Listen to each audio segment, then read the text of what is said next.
आहे बेटी भोरे तू बपरा बैठल था शीशा बनवा आहो पापा बैठल था शीशा बनवा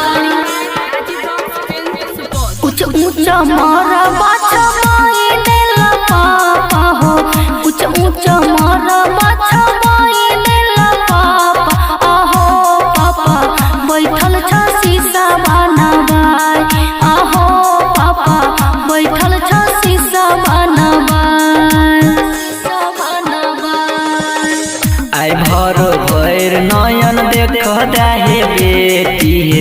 आई भर भैर नयन देख दाहे बेटी आहे बेटी भोरे तू होई भपराय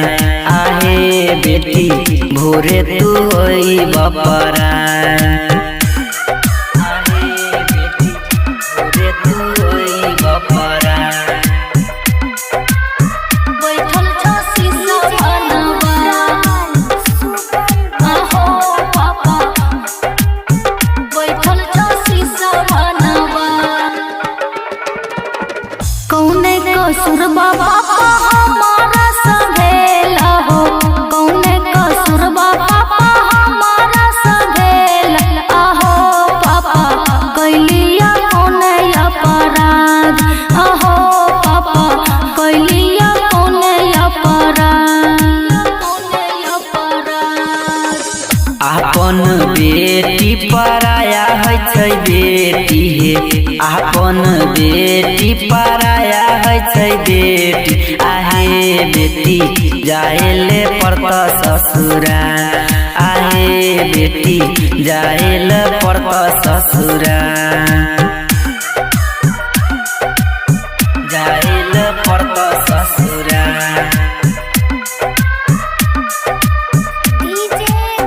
जाएल पड़त ससुरा आहे बेटी जाएल पड़त ससुरा किनका बजरिया लागे बैठा बै हो पापा हो किनका बजरिया लागे बैठा बै हो पापा आहो पापा किनका से कहबै दिल के बात आहो पापा